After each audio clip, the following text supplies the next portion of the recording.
AI பத்தின உள்ள பிரச்சனைகள் எல்லாத்தையும் நம்ம பார்த்தோம். நிறைய தடவை சொல்லியிருக்கோம், பைபிளுக்கு அகைன்ஸ்டா ஏஐ எப்படி செயல்பட போகுது. ஏன்னா அந்த சிலை பார்க்குமாம், பேசுமாம், சுயமாம், சிந்திக்குமாம். நம்ம இது யாராவது சொன்னா ஒரு 10 வருஷத்துக்கு முன்னாடி இந்த செய்தியை சொல்லும் போது யாரும் பெருசா எடுத்துக்கல. ஏன்னா ரோபோட் வரும்போது சிலை பார்க்குது, பேசுது, அதை ஒத்துக்கிட்டாங்க. ஆனால் அதற்கு ஆவியை கொடுக்கும்படி சத்துவம் கொடுக்கப்பட்டதுன்னு வெளிப்படுத்தல் 13:15 இருக்கும். அதுவே யோசிச்சு கொலை செய்யும் அந்த அளவுக்கு. இப்போ ஏஐல தானே யோசிச்சு ராணுவத்தை நடத்துற அளவுக்கு வந்துருச்சு. இதெல்லாம் நம்ம ஏற்கனவே பார்த்த நியூஸ் தான். இப்ப நம்ம என்ன பார்க்க போறோம் அப்படின்னு கேட்டீங்கன்னா, ஒரு இடத்த நம்ம எதுக்கு எரிப்போம்? பொதுவாக உங்களுக்கு தெரியும், ரொம்ப குப்பையாயிடுச்சுன்னா அந்த இடத்த எரிச்சிருவாங்க. உங்களுக்கு தெரியும், இப்போ காட்டு தீ பரவ போகுதுன்னா முதல்ல என்ன பண்ணுவாங்கன்னா அந்த இடத்துல இருக்க காஞ்சதெல்லாம் எரிச்சிருவாங்க. அதே மாதிரி பூமியை கத்தனை எரிக்கணும் இல்லையா? எரிக்கிறதுக்கு முதல்ல பூமி குப்பையாகணும்.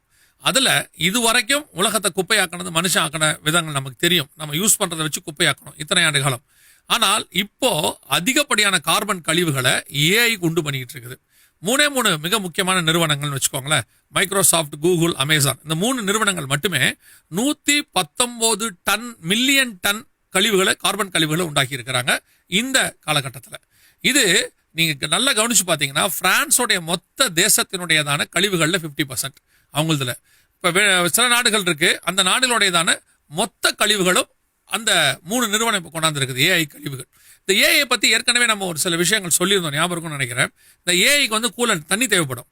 அதாவது அந்த காரியங்களை ரன் பண்றதுக்கு எல்லாமே பின்னாடி பார்த்தீங்கன்னா ஒரு பெரிய வாட்டர் பிளான்ட் வச்சிருப்பாங்க. எல்லா நிறுவனங்களும் வச்சிருப்பாங்க. ஓப்பன் ஏஐயா இருக்கட்டும், அல்லது வந்துட்டு சாட் ஜிபிடியா இருக்கட்டும், இவங்க எல்லாருமே பார்த்தீங்கன்னா தங்களுக்கு பின்னாடி ஒரு பெரிய தண்ணி, பல மெட்ரிக் டன் தண்ணி தேவைப்படும். அவங்கள கூலாவே வச்சுக்கணும். நீங்க ஒவ்வொரு கேள்வி கேட்கும் போதும் அது அந்த அளவுக்கு அது ரன் ஆகும். உலகத்தில் இருக்கிற எல்லாத்தையும் இதை பத்தி நம்ம பார்த்துருக்கிறோம். உலகத்தில் இருக்கிற எல்லா வெப்சைட்டையும் ஆராய்ச்சி செகண்ட்ஸ்ல கொண்டு உங்களுக்கு கொடுக்குது இல்லையா? அதுக்கு அவ்வளவு தூரம் அது சூடாகும், அவ்வளவு தண்ணி அதுக்கு தேவைப்படும். அதுக்காக எத்தனையோ நிலத்தடி நீரை உறிஞ்சி எடுத்து, சோ உலகத்தை தண்ணீர் பஞ்சத்துக்கு இது ஒரு மெயின் ரீசன். இப்ப எல்லாருமே ஏஐ கூட வந்துட்டாங்க. ஒரு நிறுவனம் இருந்துச்சு, ஓப்பன் ஏஐ இருந்துச்சு, சாட் ஜிபிடி வந்துச்சு. இப்ப பாத்தீங்கன்னு சொன்னா கூகுள்ல இருந்து, ஜெமினில இருந்து எல்லாருமே ஏஐ. இது தடுக்க முடியாதுன்ட்டாங்க.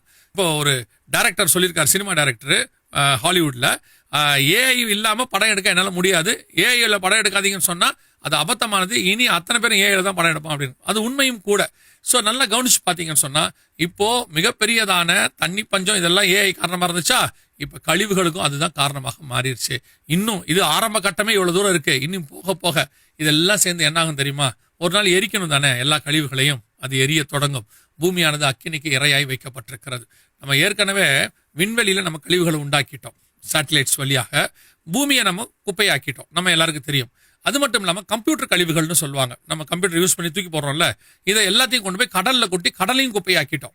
இப்ப எல்லாத்தையும் குப்பையாக்கிட்டு கடைசியா விண்வெளியில் இருக்க பாத்தீங்களா காத்து, இதையும் குப்பையாக்குறோம், கார்பன் டை ஆக்சைடு.